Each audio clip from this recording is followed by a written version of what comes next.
The air ducts of Galactic Station Nexus 7 were dark and cold, deep in the forgotten sections where broken lights flickered and no one came to fix them.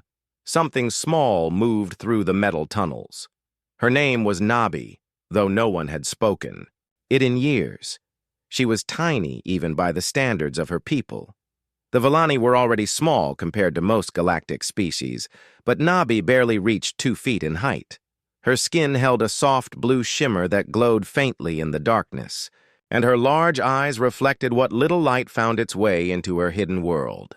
Those eyes had seen too much sadness for someone so young. Nabi pressed herself against the cool metal wall as heavy footsteps echoed through the corridor below. Through the vent grating, she could see 3 Corvan traders walking past. Their thick gray skin was scarred from countless fights, and their voices rumbled like distant thunder as they spoke about cargo prices and shipping routes. The small alien girl held her breath until their voices faded. She had learned long ago that being seen meant trouble. The bigger species saw her kind as weak and useless. The Villani reputation for being too emotional, too sensitive, had followed her across the galaxy. Even here in the depths of the station where outcasts gathered, she was still the lowest of the low. Her stomach growled softly, reminding her why she had left her hiding place. Food was scarce in the abandoned sections. The garbage processing units 3 levels down sometimes had scraps that the station recyclers missed.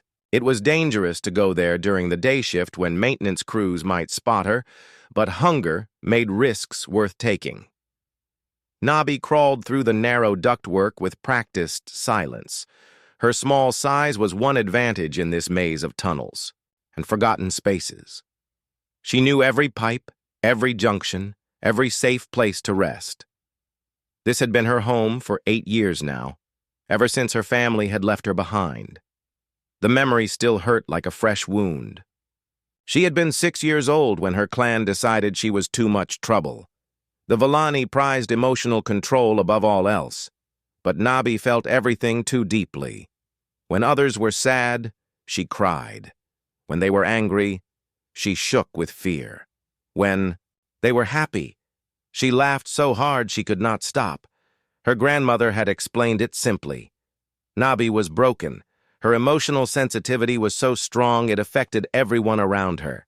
She made the whole clan uncomfortable with her tears and laughter, and endless questions about why people felt the way they did. The clan elders had met in secret and made their choice. When the transport ship stopped at Nexus 7 for supplies, they simply left without her. By the time little Nabi realized what was happening, the ship was already gone. She had stood at the docking port window watching the stars swallow her family forever. That was 8 years ago. Now at 14, Nabi had learned to survive alone. She knew which areas of the station were safe and which were deadly. She knew how to move without making noise and how to hide when the wrong kind of people came looking for trouble. Most importantly, she had learned to keep her emotions locked deep inside where they could not hurt anyone. The ventilation shaft opened into a maintenance corridor that ran along the outer hull of the station. Here the artificial gravity was lighter, and Nabi could move more quickly. She followed the familiar path toward the waste processing section, staying alert for any sign of other beings. As she rounded a corner, voices made her freeze. To station. Workers were standing beside an open access panel, examining some kind of technical readout. They wore the standard gray uniforms of the maintenance department, but something about them was different from the usual alien crews she avoided. They were humans. Nabi had heard stories about humans, of course. Everyone in the galaxy had heard something about the strange species that had appeared from nowhere just 50 years ago. They were said to be unpredictable and violent, with an odd habit of bonding with other species in ways that made no biological sense. Most aliens found them disturbing, but these two did not look violent. The taller one had dark hair and kind eyes that crinkled at the corners when he smiled at something his companion said. The shorter one was female with her hair pulled back in a practical ponytail. They spoke in quiet voices that somehow sounded warm even through the universal translator implants. The male human suddenly looked up from his work. His eyes swept the corridor as if he sensed something. Nabi pressed herself deeper into the shadows of the ventilation opening, her heart beating so loud she was sure they would hear it. After a long moment, the human returned to his work. But Nabi noticed how his movements had changed. He was more alert now, more aware of his surroundings. She had the strange feeling that he knew someone was watching, even if he could not see her. The two humans finished their repair work and gathered their tools. As they prepared to leave, the male human did something unexpected. He reached into his supply pack and pulled out a small container of what looked like food rations. Instead of putting it back with his equipment, he set it down on a maintenance shelf near the access panel. His companion asked him something in their native language. The man shrugged and replied in words the translator could not catch. Then they walked away down the corridor, their footsteps gradually fading into silence. Nabi waited a full hour before moving from her hiding spot. She approached the abandoned food container like it might explode at any moment. Her nose caught the scent of something sweet and protein-rich. Real food, not the stale scraps she usually found. Her hands shook as she opened the container. Inside were nutrition bars that looked fresh and clean, more food than she had seen in weeks. Tears started to form in her large eyes before she could stop them. Someone had left food for her, not thrown away, not forgotten, but deliberately placed, where she might find it. The male human had known she was there. He had known she was hungry. And instead of calling security or chasing her away, he had simply left food. For the first time in 8 years, Nabi felt something she had almost forgotten. Hope. She took the food container back to her hiding place deep in the ventilation system. As she ate the first real meal she had tasted in months, she thought about the human with the kind eyes. Tomorrow she would return to that corridor. Maybe he would come back. Maybe this tiny act of kindness was not just a dream. In the darkness of her makeshift home, the small alien girl hugged the empty food container close to her chest. Her blue skin glowed a little brighter, as if the warmth of unexpected kindness had lit something inside her that had been dark for far too long. Outside her hiding place, the massive station continued its endless rotation through space. Millions of beings went about their lives without knowing that in the forgotten depths below, something important had just begun. A connection had been made between two lonely souls, one human and one alien, that would change both their lives forever. The forgotten one was forgotten no more. 3 days passed before Nabi saw the human again. She had returned to the maintenance corridor every day, hiding in the shadows and waiting. Each time she found another small container of food waiting on the same shelf.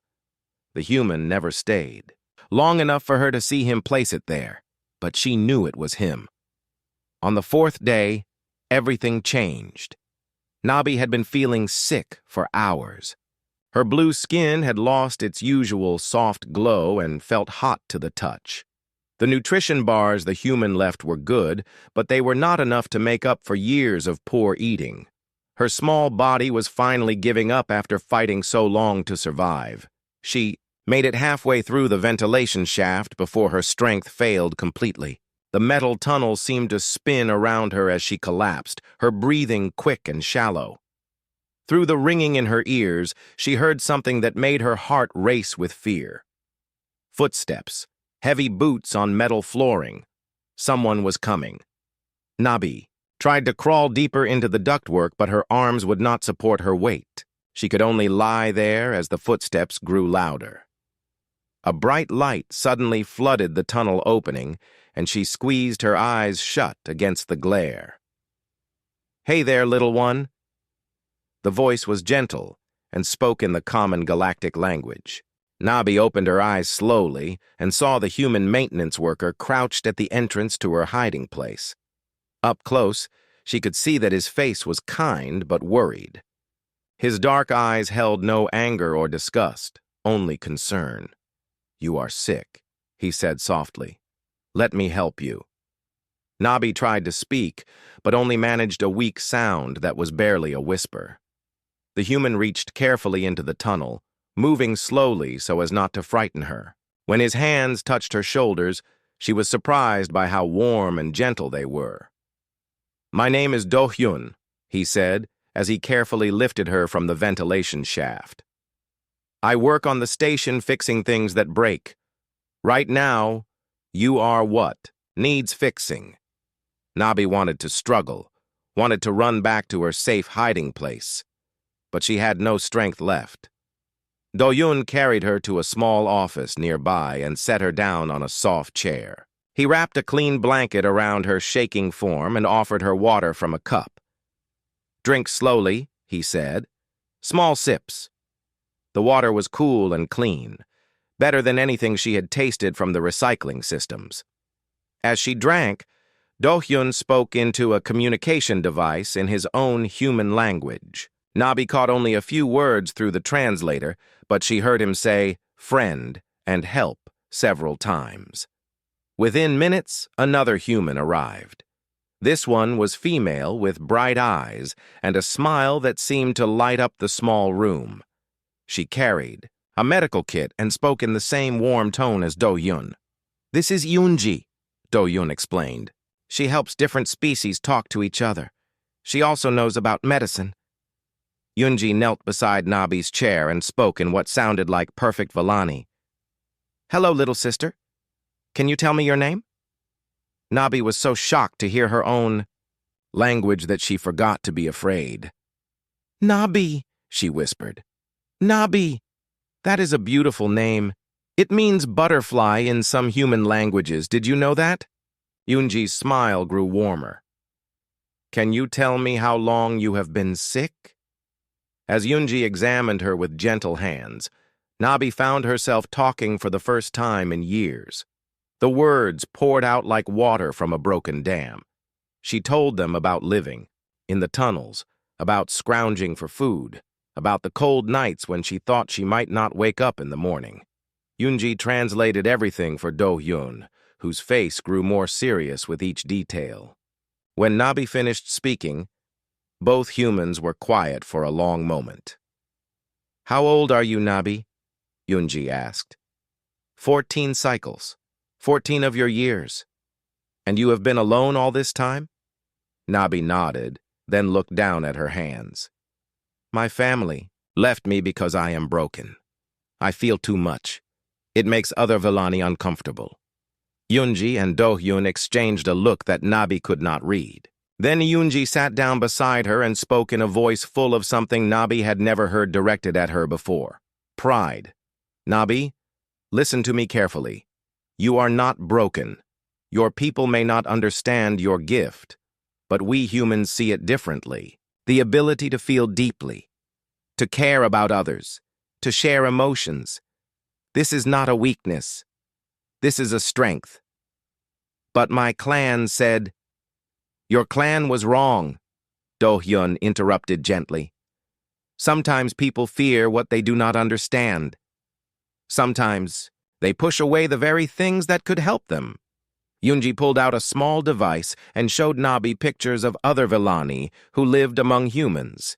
"There are others like you who have found new families. Humans understand that feeling deeply is not a flaw. We think it makes you special." Nabi stared at the pictures. The Vellani in them looked happy. Their skin glowed bright with health and contentment. They stood beside humans who had their arms around them like they were family. "Why do you care?" Nabi asked, in a voice so small it was almost lost. "I am nothing. I am nobody." Do-hyun knelt down, so his eyes were level with hers. "You are somebody to me. You are somebody to Yoonji. The moment I saw signs that someone was living in those tunnels, you became somebody we cared about. But you do not even know me." "We know enough," Yoonji said. We know you are brave because you survived 8 years alone. We know you are smart because you learned to hide and find food. We know you have a good heart because when I touched your hand just now, I felt your kindness." Nabi looked between the two humans, searching their faces for any sign of lies or tricks. All she saw was honesty and warmth. For the first time since her family abandoned her, she felt something that scared her more than any alien predator. She felt wanted. A new sound interrupted the moment. Heavy footsteps in the corridor outside. But these were different from Do-hyun's careful walk. These steps were purposeful and official. "Security patrol," Do-hyun said quietly. "They have been looking for whoever was living in the restricted areas." Through the office window, Nabi could see a tall alien in station security uniform approaching. His species was one she recognized. The Tharkans were known for following rules without question and showing no mercy to those who broke them. "Minho has been hunting for you for weeks," Yunji whispered. "If he finds you here, he will turn you over to station authorities. They will send you back to your people or worse." Fear shot through Nabi like ice water.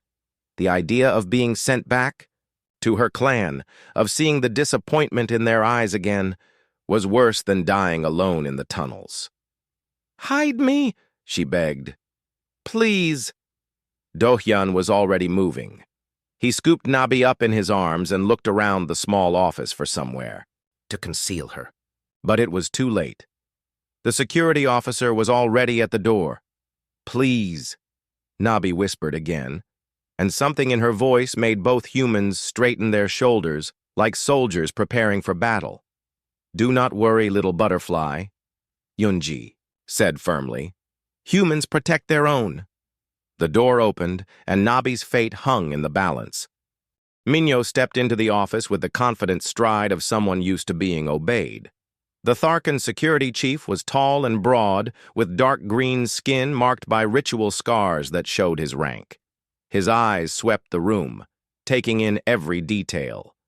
"Do-hyun." "Yunji," he said in his deep voice.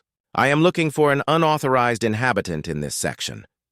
My scans show life signs that do not match any registered beings."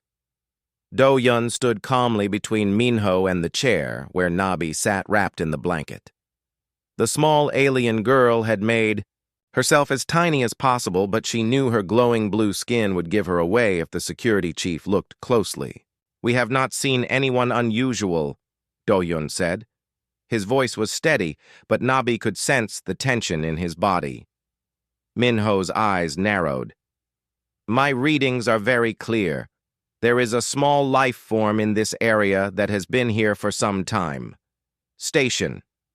Regulations require all inhabitants to be registered and assigned proper quarters."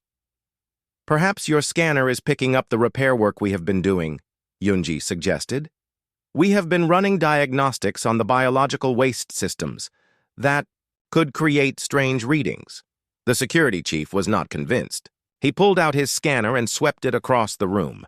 When it passed over Nabi's hiding spot, it made a sharp beeping sound. "There," Minho said, pointing directly at her. "Show yourself." Nabi looked up at Do-hyun with terror in her large eyes. She had spent 8 years avoiding this moment, and now it had finally come. But instead of stepping aside, the human maintenance worker moved closer to her chair. "Her name is Nabi," Do-hyun said quietly. "She is under my protection." Minho's scarred face showed surprise. "Your protection? You have no authority to protect unauthorized aliens. She must be processed according to station law." "What does station law say about children who have been abandoned?" Yunji asked. "She is not a child. She appears to be fully grown for her species. She is 14 years old," Do-hyun said firmly. "Barely more than a baby by human standards, and she has been living alone in the tunnels since she was 6. Something in the human's voice made Minho pause. The security chief was known for being strict but fair. He had worked with humans long enough to recognize when they were becoming protective of something. "Even so, I cannot allow unauthorized beings to live in station systems. It violates multiple safety codes. Then we will make her authorized, said a new voice from the doorway. Everyone turned to see another human entering the office. This one was older, with gray hair and wearing the uniform of a senior station administrator. Her name tag read Jisoo, and her rank insignia showed she outranked even Minho. Administrator Jisoo, Minho said with a formal nod, I was not aware you were involved in this matter. I am now, Jisoo said calmly. She walked over to where Nabi sat and knelt down to the small alien's eye level. Hello, little one. I am told you need a home. Nabi stared at this new human in confusion. I do not understand. Why do you care what happens to me? Jisoo smiled in a way that reminded Nabi of how her grandmother used to look at her before everything went wrong. Because you are a child alone in the galaxy, and humans have a rule about that. We do not let children suffer when we can help them. It is not that simple, Minho protested. There are procedures, forms to fill out, background checks to complete. Then we will do the procedures, said another voice. A tall human man with kind eyes stepped into the already crowded office. My name is Hyunwoo. I study how different species form emotional bonds. I would like to examine this case personally. Minho looked around at the growing number of humans and realized he was outnumbered. More importantly, he was beginning to understand that these humans were not going to back down. He had seen this behavior before when humans decided to protect something they cared about. What exactly are you proposing? He asked. Jisoo stood up and faced the security chief with the confidence of someone used to making difficult decisions. Emergency custody. Do-hyun has already begun caring for the child. We formalize it temporarily while we complete the proper documentation. And if her original family comes looking for her, then they will have to prove they can provide better care than she is receiving now, Hyunwoo said. Look at her, Minho. Really look at her. The Tharkan security chief turned his attention to Nabi for the first time. He saw a tiny, fragile being who was clearly malnourished and frightened. Her blue skin was pale and her large eyes held the kind of sadness that came from years of pain. How long has she been alone? He asked quietly. 8 years, Yoonji answered. Her clan abandoned her when she was 6 because her empathic abilities were too strong for them to handle. Minho was quiet for a long moment. His own species valued family bonds above all else, and the idea of abandoning a child was deeply disturbing to him. Her empathic abilities, he said slowly. What kind of abilities? Hyunwoo pulled out a tablet and showed Minho some data. Vellani empaths are extremely rare. Maybe 1 in 10,000 births. They can sense and share emotions with other beings, sometimes even heal emotional trauma. Most Vellani clans do not know how to help them control these gifts. But humans do? We are learning, Jisoo said. We have been working with several Vellani empaths who were rejected by their people. They are thriving in human communities. Nabi listened to the adults talk about her like she was not there, but strangely it did not make her feel bad. These humans spoke about her abilities like they were valuable, not shameful. They talked about helping her instead of getting rid of her. What do you want from me? She asked in a small voice. All the adults turned to look at her. Do-hyun was the one who knelt down and took her tiny hands in his larger ones. We want to give you a choice, he said gently. You can stay with us and learn to use your gifts to help others. Or you can ask us to find another place for you to live, but you will never have to live alone in the tunnels again. And if my clan comes back for me? Then you will choose whether you want to go with them or stay with us, Jisoo said firmly. No one will ever force you to go somewhere you do not want to be. Nabi felt something happening inside her chest, like a warm light growing brighter. For 8 years, she had been afraid every moment of every day. Afraid of being caught, afraid of starving, afraid of being completely alone. Now these humans were offering her something she had never dared hope for. Safety, choice, family, I want to stay, she whispered. Then you will stay, Do-hyun said, and his voice carried a promise that sounded unbreakable. Minho looked around at the determined faces of the humans and made his decision. I will file a report stating that the unauthorized inhabitant has been placed in emergency protective custody pending proper documentation, but I want regular updates on her condition. Of course, Jisoo agreed. Thank you, Minho. The security chief nodded and left, but not before giving Nabi one more look. Something like approval flickered in his eyes. As the office emptied, Nabi found herself alone with Do-hyun and Yoonji again. But now everything was different. She was not hiding anymore. She was not alone anymore. What happens now? She asked. Now you come home with me, Do-hyun said. You get a real bed and real food and time to get strong again. And then we start teaching you that being different is not the same as being broken. For the first time in 8 years, Nabi smiled. Her blue skin began to glow brighter, and both humans smiled back at her. Welcome to the human way of doing things, little butterfly, Yoonji said softly. The human way, Nabi thought, as Do-hyun wrapped the blanket more securely around her. She decided she liked the sound of that. 2 weeks had passed since Nabi moved into Do-hyun's quarters, and she was beginning to understand what safety felt like. The small apartment in the human residential section was warm and clean, with soft furniture and windows that looked out at the stars.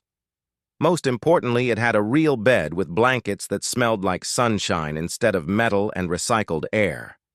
Do-hyun had been patient with her fear of sleeping in open spaces. For the first week, Nabi had hidden under the bed or in the closet, only emerging when hunger forced her out. But gradually she began to trust that no one would take this new home away from her. The human had also introduced her to other humans on the station. There was Tae-hyun, who captained a small cargo ship and always had stories about strange planets he had visited. His pilot, Soyeon, was quick to laugh and taught Nabi simple games to help her practice using her hands after years of crawling through tight spaces. But it was the daily visits from Hyun-woo that changed everything. The xenobiologist spent hours with Nabi, helping her understand her empathic abilities. He explained that what her clan saw as dangerous emotional overflow was actually a gift that could heal others. Watch, he said during one session, placing his hand near hers on the table. Do not try to control anything. Just let yourself feel what I am feeling. Nabi closed her eyes and let her barriers down slightly. Immediately, she sensed a deep sadness coming from Hyun-woo. Images flashed through her mind of a woman with kind eyes and a child's laughter that had gone silent. Your wife and daughter, she whispered, tears forming in her eyes. They are gone. Hyun-woo nodded, his own eyes wet. They died in a transport accident 3 years ago. I have carried that pain ever since. I am sorry. I did not mean to hurt you by seeing it. You did not hurt me, Nabi. Watch what happens now. Without thinking, Nabi reached out and touched Hyun-woo's hand. Warmth flowed between them, and suddenly his sadness was not gone but somehow lighter, shared. The terrible loneliness that had been eating at him seemed to ease just a little. How did you do that? He asked in wonder. I do not know. I just wanted your pain to be less. That is your gift. You can take emotional wounds and help them heal. Your clan feared this power because they did not understand it. But humans see how beautiful it is. These sessions helped Nabi grow stronger and more confident. Her blue skin regained its healthy glow, and she began to smile and laugh like the child she had never been allowed to be. For the first time in her life, she felt truly loved. That feeling of safety shattered on a Tuesday morning when Do-hyun came home from his shift with fear written across his face. Pack everything important, he said urgently. We need to move. You somewhere safe. What is wrong? Nabi asked, her heart already racing. A Vellani ship arrived this morning. They are asking about you. Nabi felt her blood turn to ice. My clan? No. Someone calling themselves Commander Vex Thul. He claims to represent the Vallani Council and says you are stolen property that must be returned. The small alien girl sank into a chair, her worst nightmare coming true. They do not want me back because they love me. They want me because they learned I am valuable. Do-hyun knelt beside her chair, his face serious but determined. No one is taking you anywhere you do not want to go. The humans on this station will not allow it. But if the Vallani Council demands it, station law might require them to give me back. Then we change station law, said a voice from the doorway. Tae-hyun stepped into the apartment with So-yeon close behind him. Both humans looked angry in a way that made the air around them feel dangerous. We came as soon as we heard, So-yeon said. Half the human population on this station is ready to fight over this. Fight? Nabi looked confused. You would fight. For me? Tae-hyun sat down across from her, his expression gentle despite his anger. Nabi, you have been living with us for 2 weeks. In human culture, that makes you family. We protect our family. But I am not really human. Family is not about what species you are, So-yeon said firmly. Family is about who chooses to love you and who you choose to love back. You are our family now. A communication alert sounded from Do-hyun's wall display. Jisoo's face appeared looking worried. They are demanding a formal hearing, she reported. Commander Vex Thul has presented documents claiming Nabi is a culturally significant artifact that was illegally removed from Vallani territory. An artifact. Do-hyun's voice was cold with anger. They are calling a child an artifact. It gets worse. Station Administrator Ji-hoon is required by interspecies law to consider their claim. The hearing is scheduled for tomorrow morning. Nabi felt the walls closing in around her. After 2 weeks of happiness, her old life was reaching out to drag her back into darkness. What if I run? She asked quietly. Tae-hyun, could your ship take me somewhere far away? The cargo captain exchanged a look with his pilot. We could be ready to launch in an hour, he said, but running means you would always be hiding, always looking over your shoulder. I have been hiding my whole life. I am good at it. But you should not have to, So-yeon said with fierce protectiveness. You deserve to live in the light, not in shadows. Hyun-woo arrived while they were talking, carrying a datapad full of research. I have been studying Vallani law all night, he announced. There might be a way to fight this legally. How? Do-hyun asked. Vallani empaths have special status in their society when they reach maturity. At 15 years old, they gain the right to choose their own path, including rejecting their birth clan. Nabi turns 15 in 3 months. 3 months is too long, Tae-hyun pointed out. They will take her tomorrow if we lose the hearing. Not if she has a legal guardian who can speak for her rights, Hyun-woo said with a smile. Someone who has already filed the proper papers. Everyone turned to look at Do-hyun, who was smiling for the first time since the crisis began. You filed adoption papers? Nabi asked in a voice full of wonder. Last week. I was planning to surprise you when they were approved, but now they might save your life. Tears started flowing down Nabi's face, but for once they were happy tears. You want to adopt me? Really adopt me? I wanted to ask you first, but yes. If you want me to be your father, I would be honored. Nabi launched herself from her chair and into Do-hyun's arms, hugging him as tightly as her small frame allowed. Yes, yes, I want that more than anything.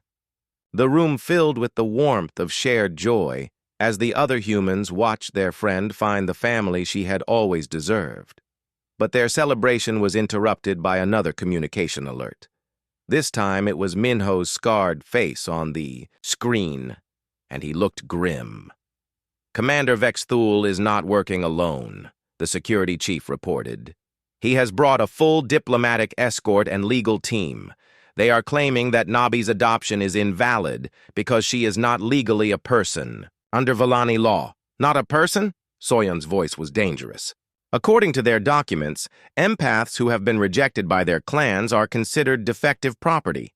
They can be reclaimed by the state for proper disposal or utilization. The silence that followed was heavy with human anger.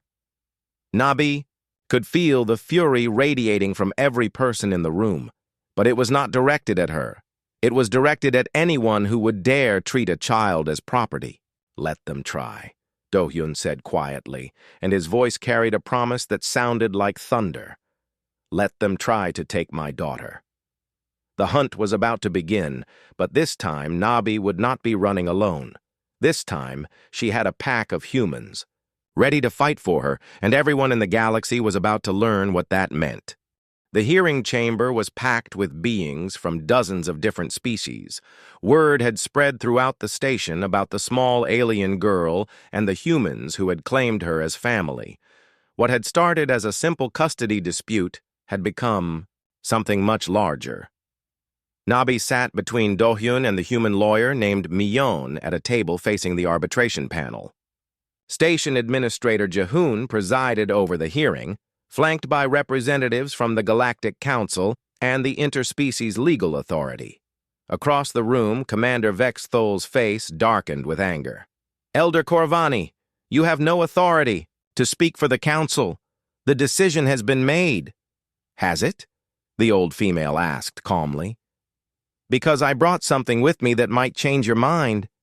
She pulled out a data pad and handed it to Jae-hoon. "These are signatures from over 300 Vellani families who have empathic children. They are asking for human help in learning to care for their gifted ones properly." The station administrator reviewed the document with growing amazement. 300 families? Word has spread about what happened here, about how humans helped an abandoned empath child not just survive, but thrive. Our people want to learn from their example, not repeat our old mistakes. Commander Vexthol looked genuinely shocked. The political landscape he thought he understood was shifting beneath his feet. Jae-hoon stood up to address the chamber. "This court will recess for 1 hour while the arbitration panel considers all testimony presented today."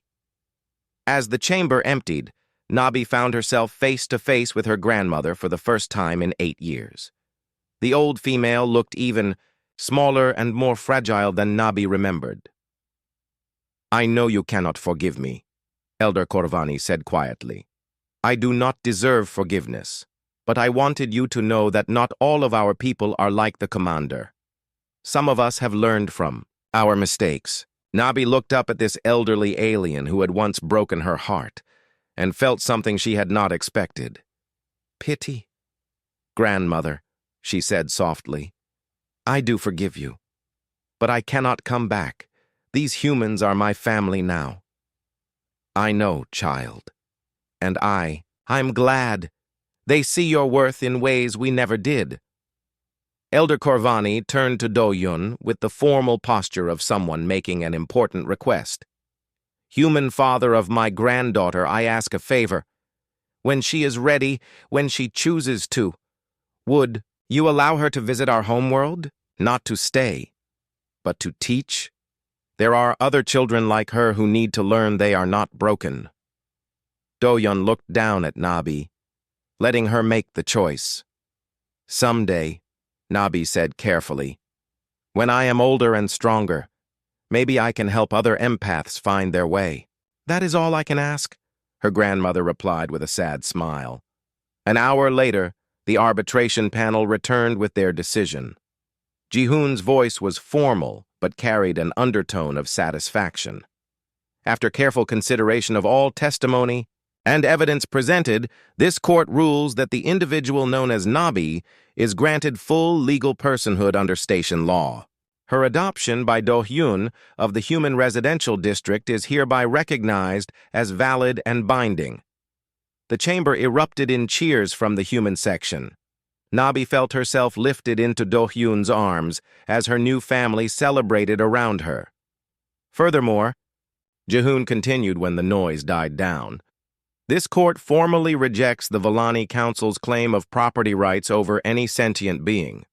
Such claims are incompatible with the basic principles of interspecies law. Commander Vexthul stood stiffly. The Vellani Council will protest this decision through proper diplomatic channels. They are welcome to try, Jihoon replied calmly. But this child is under the protection of this station and the human community. Any attempt to remove her against her will would be considered an act of aggression. As the hearing officially ended, Nabi found herself surrounded by humans who had become more than friends or neighbors. They had become her chosen family, her pack, her people. So what happens now? She asked Do-yun as they left the chamber together. Now we go home, he said with a smile. And tomorrow we start planning how to help other children like you find the families they deserve. Nabi looked back once at her grandmother, who was watching from across the room. The old female raised her hand in a gesture of farewell and blessing. For the first time in her life, Nabi felt truly free. She was no longer running from her past or hiding from her future. She was exactly where she belonged, with people who loved her for who she was rather than despite it. The battle was won, but more importantly, a new chapter was beginning. Not just for Nabi, but for every abandoned empath who would follow in her footsteps toward the light of human acceptance. Thul sat with 3 other Vellani officials and their own legal team. Nabi tried not to stare at the Vellani delegation. She had not seen her own kind in 8 years, and the sight of them brought back memories she had tried to forget. They looked exactly as she remembered, tall and elegant with the same blue-tinged skin as hers, but their faces were cold and distant. When Commander Vexthul's eyes met hers, she saw no warmth or recognition, only calculation. This hearing will determine the legal custody of the individual known as Nabi, Jihoon announced in the formal tone required for official proceedings.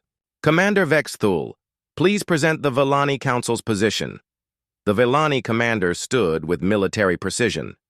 He was older than the others, with silver markings on his skin that indicated high rank within their society. Honored arbitrators, he began.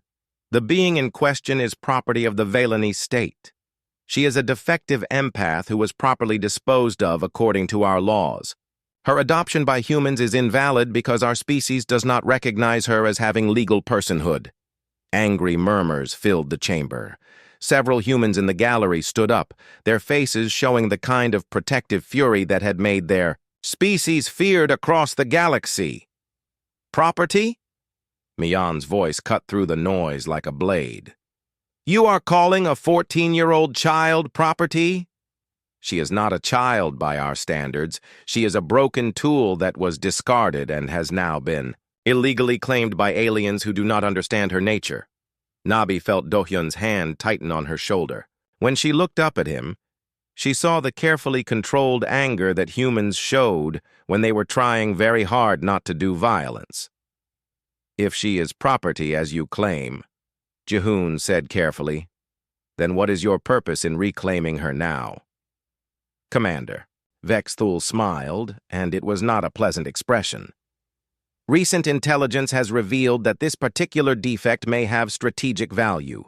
Her emotional manipulation abilities could be useful for interrogation and psychological warfare. The chamber erupted in angry voices. Humans throughout the gallery were standing now, and the sound they made was like the growl of a massive predator. Even non-human species looked disturbed at the idea of using a child's empathic gifts as a weapon. Order! Jihoon called, but his own voice carried disgust at what he had just heard. Mian stood up, her professional calm barely containing her fury. Honored arbitrators, what we have just heard proves exactly why this child cannot be returned to Vellani custody. They view her as a weapon to be used, not a person to be protected. Our internal policies are not subject to outside judgment, Commander Vexthul replied coldly. They are when they involve the welfare of a child who has been granted asylum. On this station, Mian shot back. Nabi has been legally adopted by a human citizen. She has the right to choose her own family. She has no rights. She is not a person under Vellani law. The argument might have continued, but suddenly Nabi stood up. Her small voice somehow carried clearly through the large chamber. "May I speak?" Jehun looked surprised, but nodded. "The child may address the court." Nabi walked to the center of the room where everyone could see her. Standing there alone, she looked impossibly tiny and fragile, but when she began to speak, her voice was steady and clear. "Commander Vexthul says, I am not a person. He says I am broken property that should be used as a weapon. 8 years ago, my clan agreed with him. They left me on this station to die because they could not stand what I am." She turned to look at the Vallani delegation, and several of them shifted uncomfortably under her gaze. "But I did not die. I survived in the tunnels and the forgotten places because something inside me refused to give up. And when I was finally too weak to go on, humans found me. They saw what my own people could not see." Nabi's blue skin began to glow brighter as her emotions rose.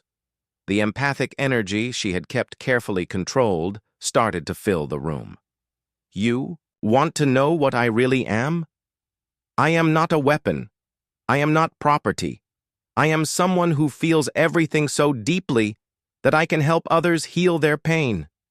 Without warning, Nabi let her barriers drop completely. Her empathic abilities flooded outward, touching every mind in the chamber.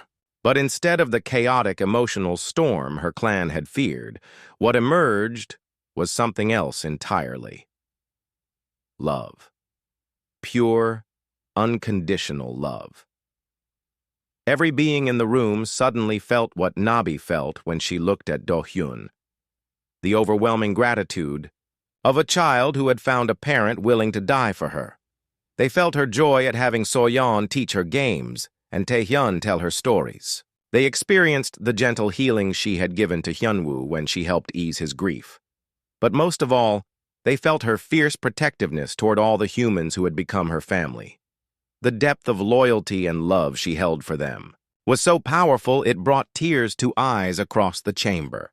5 years had passed since the hearing that changed everything.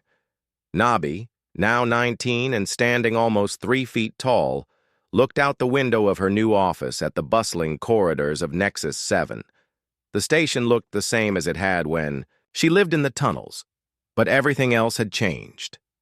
The Empathic Healing Center took up an entire section of what used to be abandoned storage bays. Bright lights replaced the flickering emergency illumination, and the sound of laughter echoed where once there had been only silence. 27 young Vallani empaths now called this place home, and more arrived every month. "Nabi, there is someone here to see you," called Ji-won, a 17-year-old empath who served as her assistant. The younger girl's blue skin glowed with health and confidence, so different from the frightened children who usually arrived at their doors. "Send them in," Nabi replied, turning away from the window. She expected to see another desperate family, or perhaps a social worker from one of the outer colonies. Instead, a familiar figure stepped through the doorway. "Hello, little butterfly." Yoonji stood in the entrance with a warm smile and tears in her eyes. The human communications officer looked older now, with silver threads in her dark hair, but her kind eyes were exactly the same. "Yoonji!" Nabi rushed across the room and threw her arms around the human who had been among the first to show her kindness. "What are you doing here? I thought you were stationed in the Outer Rim." "I was, but I requested a transfer back to Nexus 7 when I heard about what you have built here." Yoonji held Nabi at arm's length, studying her face with pride. "Look at you. You have become everything we hoped you could be." Through the office's glass walls, they could see the center's main common area. Young Vallani empaths worked alongside human counselors, learning to control and focus their abilities. Some were practicing healing techniques on volunteers from other species.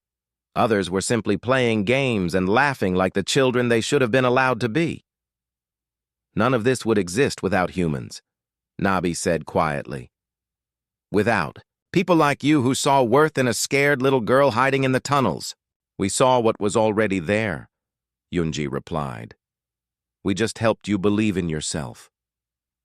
A soft chime announced the arrival of more visitors.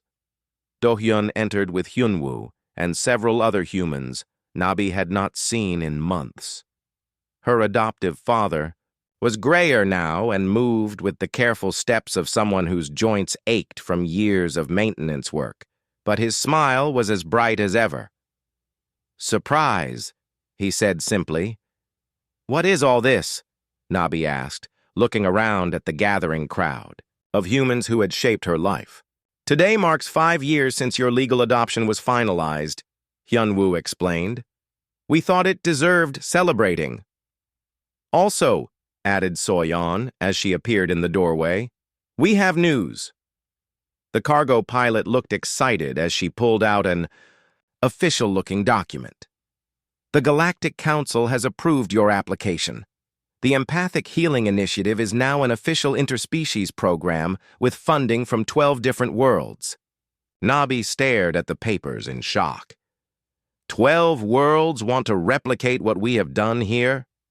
15, actually, Tae-hyun said as he joined the group. 3 more signed on yesterday. It seems word has spread about the healing center run by the tiny alien girl with the giant heart. "I am not that tiny anymore," Nabi protested with a laugh. "No," Do-hyun said, pulling her into a hug. "But your heart just keeps getting bigger." As if summoned by the celebration, more people began arriving. Minho appeared, his scarred face showing the closest thing to a smile anyone had ever seen from the strict security chief. Jisoo came with a group of station administrators who had supported the healing center from its earliest days. Even some non-humans joined the gathering. Several Corvan traders, who had been helped by the center's services, brought gifts of rare flowers from their homeworld.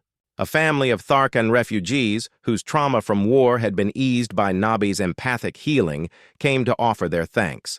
But the most surprising visitor was the last to arrive. Elder Corvani entered the office slowly, supported by a walking stick, but still carrying herself with dignity.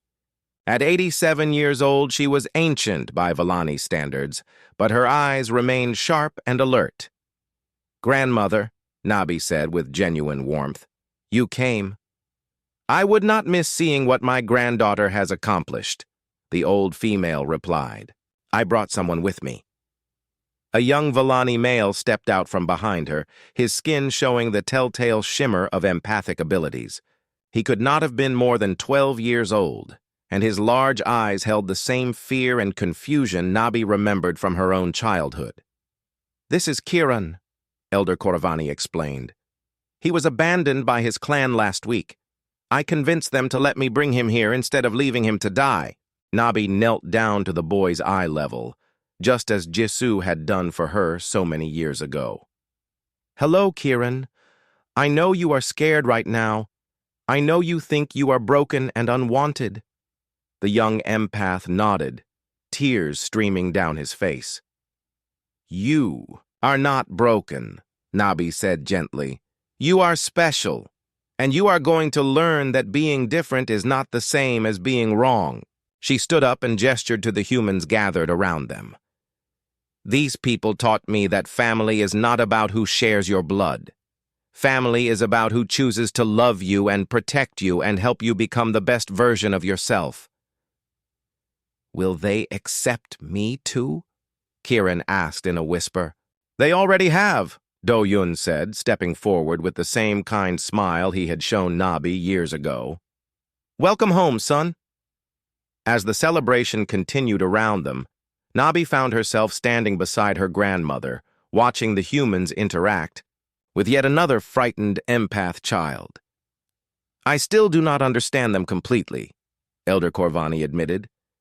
"This instinct they have to protect and nurture creatures that are not even their own species. It defies all evolutionary logic."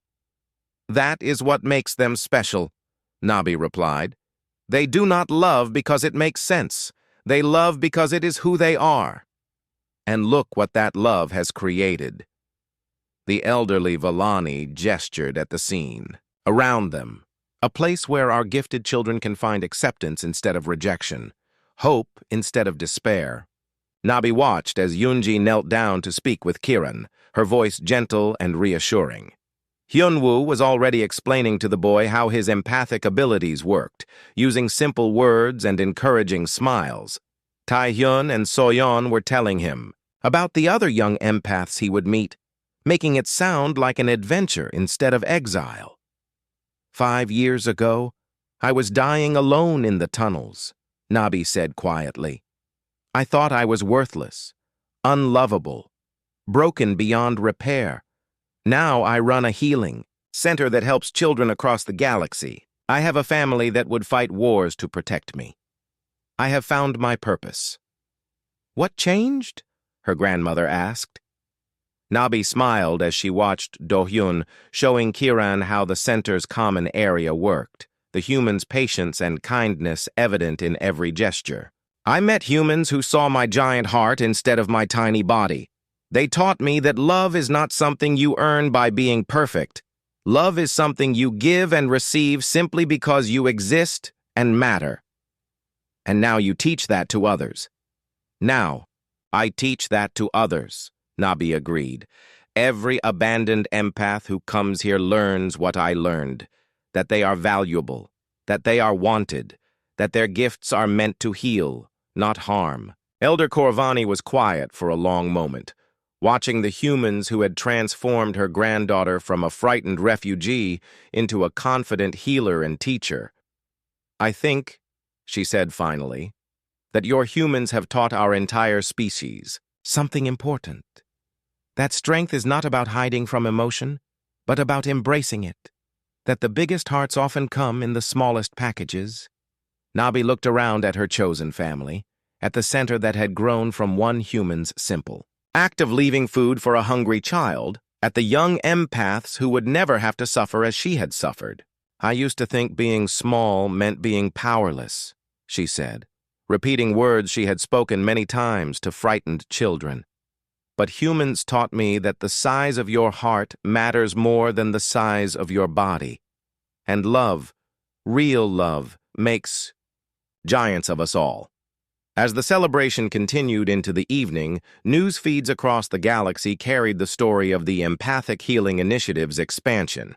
The tiny alien girl who had once believed she was unlovable had become a symbol of hope for outcasts everywhere. But in her heart, Nabi knew the real heroes of this story were not the empaths they had saved, or the programs they had created. The real heroes were the humans who had looked at a dying child in the tunnels and seen not a burden, but a daughter. Not a problem to be solved, but a gift to be treasured. The humans who had shown the galaxy that sometimes the most powerful force in the universe was not technology or weapons or political influence, but simply the willingness to love without conditions. In the end, that was the most human thing of all. The end.